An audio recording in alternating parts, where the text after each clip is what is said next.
Salut, c'est Félix.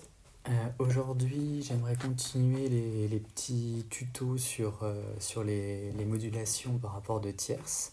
Alors aujourd'hui, on va essayer de mettre le son de l'orgue électronique en même temps pour avoir quelque chose d'un peu mieux. Donc, je voudrais te montrer une petite gamme qui peut être assez utile avec une basse qui est conjointe. Alors pourquoi une basse conjointe? Parce que quand on improvise par exemple sur des voix célestes ou etc., on aime bien avoir finalement des accords qui sont assez conjoints et qui tombent facilement sur les doigts. Donc là, c'est une gamme assez simple finalement qui permet de monter petit à petit avec des rapports de tierces. Alors, ce qu'il faut alors, je sais pas où t'en es en solfège, mais je fais un petit rappel. Bon, si tu as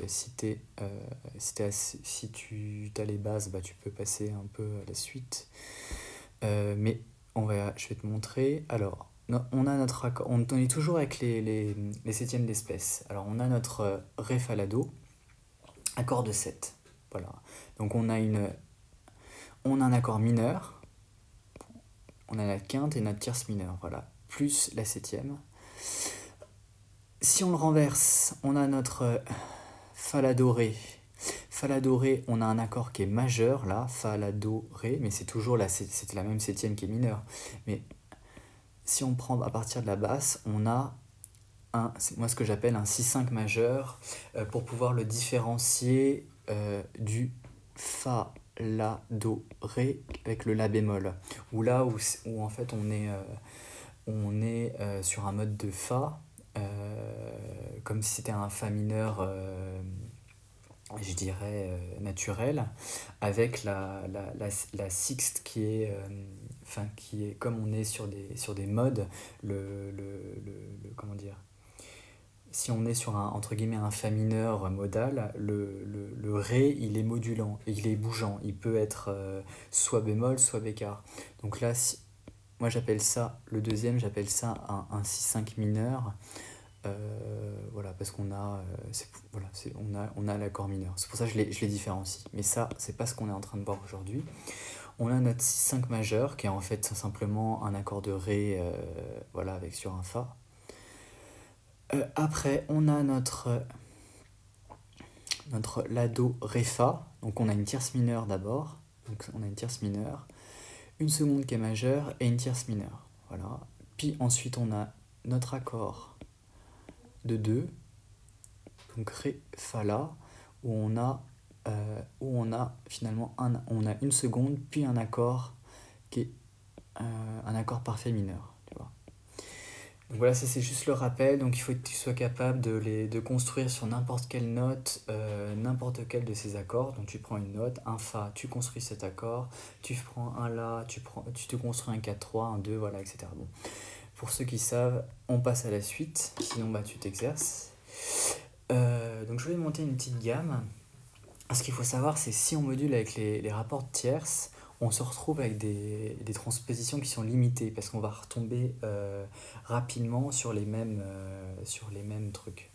Donc là, par exemple, si on est sur un Mi, les possibilités, c'est si on module, on passe de Mi mineur à Sol mineur, à Si bémol mineur, à de dièse mineur, et en fait on retombe sur le mi. Donc la difficulté en fait c'est la difficulté c'est pas difficile, mais la difficulté c'est de bouger pour pouvoir de sortir temporairement du rapport de tierces tout en conservant un effet pour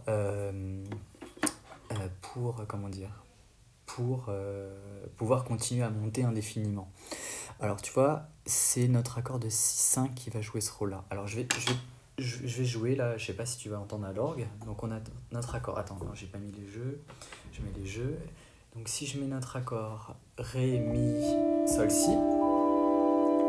Donc c'est avec la même technique de la carte et quinte. Hop, on module. Sol mineur. Voilà.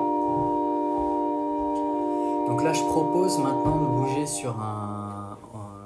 bouger avec un accord de 6-5 à partir du Ré. Donc là on module en Si mineur. on passe de sol à si, donc c'est plus une tierce mineure mais c'est une tierce majeure, et c'est ce qui va nous permettre de sortir des transpositions limitées finalement. Donc on est sur notre Ré mi sol si, Ré fa sol si bémol, Ré fa la si, Ré fa la do. Voilà, donc ça c'est un petit cycle, et finalement on peut monter à l'infini, puisque une fois qu'on est sur notre Ré fa la do, pouf, on peut remonter sur notre mi bémol, fa, la bémol, do. Voilà.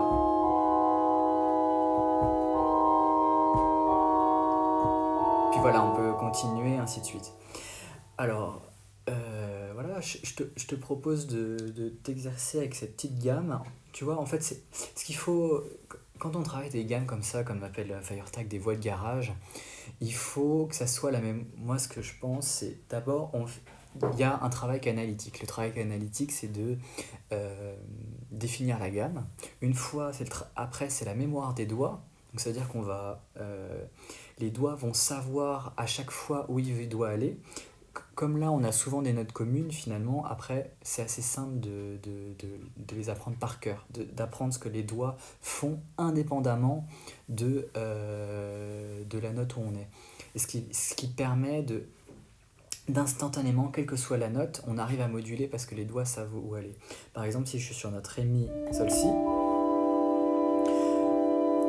je sais que mon mi va monter au fa et mon si bémol et mon si bécard au si bémol parce que je l'ai répété. Puis après, je sais que mon fa va monter au fa dièse, mon sol au la et le si bémol au si bécard, et puis ainsi de suite, etc. C'est la mémoire des doigts. C'est pour ça qu'il faut juste le répéter.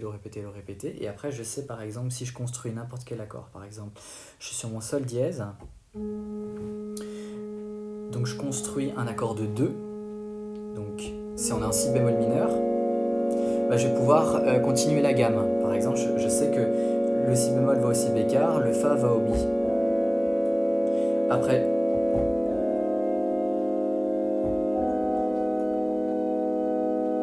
et voilà, en fait, on peut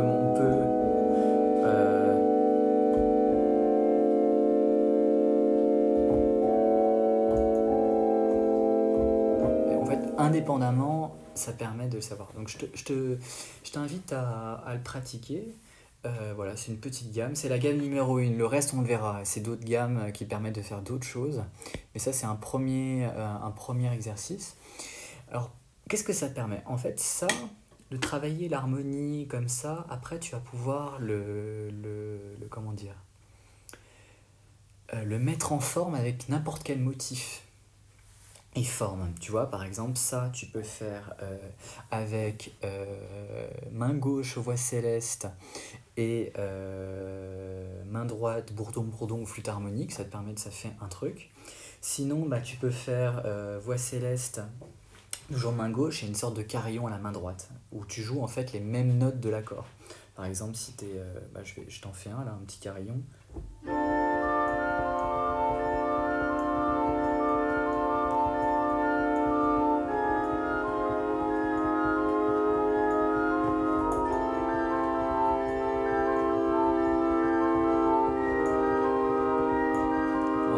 Voilà, on a notre carillon en 6 là. Au-dessus, on peut mettre 8-4 nasars. Donc ça, c'est une autre possibilité qui permet d'utiliser ça. Après, on peut faire une toccata. Par exemple, voilà, si je suis... bon, là, j'ai pas les jeux, mais attends, on va prendre les jeux. Merde, ça marche pas. C'est évidemment qu'on a besoin que ça marche pas. Bon, c'est pas les bons jeux, mais on s'en fout, tu vois. Alors, une toccata, là, c'est la toccata style bonnet, comme dit FireTag. C'est ce mouvement-là. Donc, avec les deux mains, ça fait.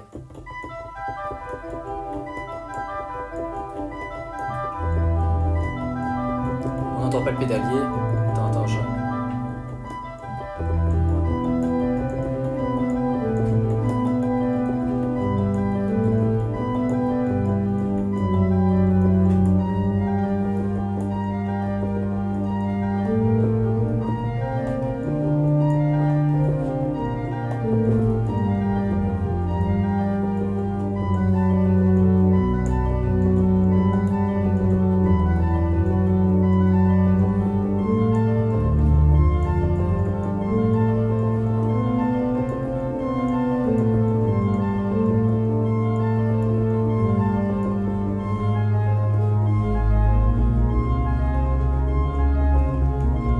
suite, ainsi de suite, ainsi de suite. Voilà, ça c'est une autre forme. Puis finalement, à partir d'un matériel harmonique, tu peux faire plein de formes différentes qui peuvent servir à n'importe quel moment de la messe. Ça peut être le pipi dans les feuilles après l'homélie, que ça soit une sortie avec une toccata, là tu mets tutti, etc. Tu vois. Donc ça permet de faire entre guillemets, j'allais dire n'importe quoi, mais tout. Alors à partir de ça, une fois que ça c'est en place, que tu as la gamme dans les doigts, que tu es capable sur n'importe quelle note de démarrer la gamme, la deuxième étape c'est finalement de connaître ses tonalités. Et ça c'est vraiment hyper important, c'est de connaître ses tonalités. Alors ça c'est ce que je te propose de faire, c'est si tu travailles le format toccata là, comme ça, de faire. Là c'est un schéma que je me suis fait mais je peux le mettre avec. Voilà, il y a le schéma toccata. Attends, je commence sur un Ré 2. Donc là, tu vois, il y a les accords. 2, 4, 3, 6, 5, 7, c'est notre gamme en fait. Encore. Donc là, on est sur Ré, puis après, on est sur Mi bémol. 2, 4, 3, 6, 5, 7. 2, 4, 3, 6, 5, 7. Et au-dessus, j'ai mis la tonalité à laquelle ça correspond. En fait, voilà. Pour être capable de... L'idée, c'est pas de regarder le schéma quand on improvise, simplement c'est d'être familier avec le fait de se dire que sur tel accord, c'est telle tonalité et ça correspond à telles altérations. Moi, ce que je fais, c'est... je connais par cœur les tonalités, aller jusqu'à 4 bémol, 4 dièse en mineur. Donc ça pose pas de souci. Des fois, je me trompe avec 5 bémol, 5 dièse et 6 bémol, 6 dièse. Donc là, je me suis mis un petit mémo là pour me dire que si on est sur 6 bémol mineur, c'est 5 bémol. Là, si on est sur fa dièse mineur, c'est 5 dièse. Et sur mi bémol et ré dièse, c'est 6 bémol et 6 dièse.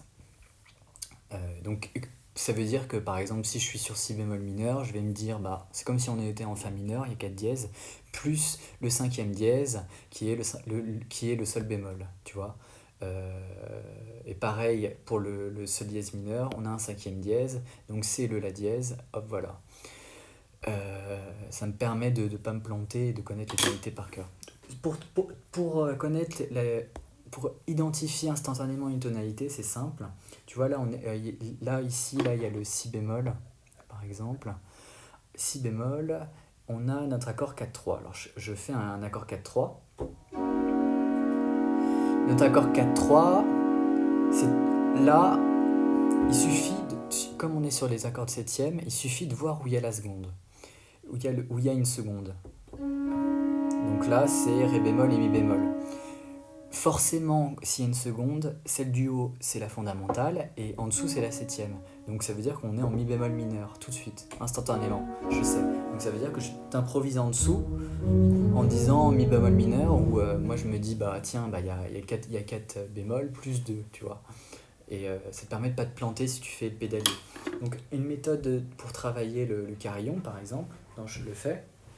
Donc tu joues ton carillon, là. Puis t'improvises dessus. Alors là, c'était avec Je vous salue Marie, là. Je me dis qu'on est en mi mineur. Donc il y a un dièse. Puis on passe en sol mineur. Pardon, c'est pas facile de parler en même temps.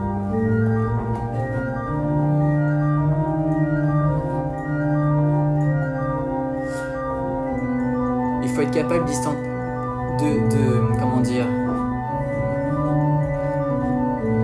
d'identifier où est la seconde instantanément, comme ça te permet d'avoir la tonalité.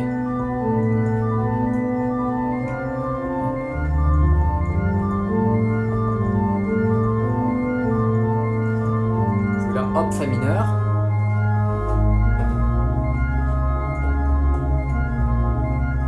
Bon, je suis pas en rythme là parce que je suis pas concentré, mais c'est pas grave.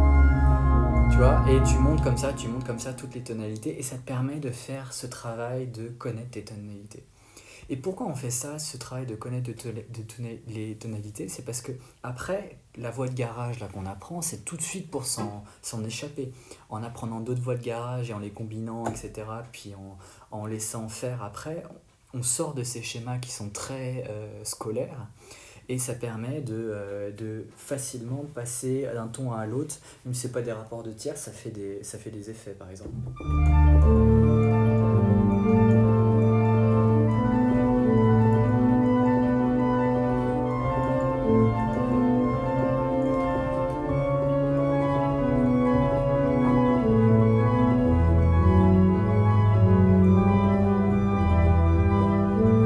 Bref, après, l'idée c'est de s'en échapper, etc. Donc voilà, bah, je te propose de travailler cette petite gamme là. Je te mettrai ça si tu veux bosser le carillon là. Euh, ou t'es pas obligé du carillon, tu peux faire sur le pipi dans les feuilles que je proposais, voix céleste, bourdon, bourdon, main droite, bourdon, bourdon, puis t'improvises dans la gamme, tu vois. Ça, c'est un aide pour pour connaître ces tonalités. Donc voilà, bah, je te propose de travailler cette gamme-là, puis tu me fais un petit retour si ça t'intéresse. Voilà, mets-moi un petit like si t'as apprécié, au moins je sais qu'il y a des gens qui suivent, tu vois, ça me motive à en faire d'autres. Et bah, je vais faire le montage maintenant. Salut! Attends, j'arrive pas à couper, c'est les joies du direct. Hop, voilà.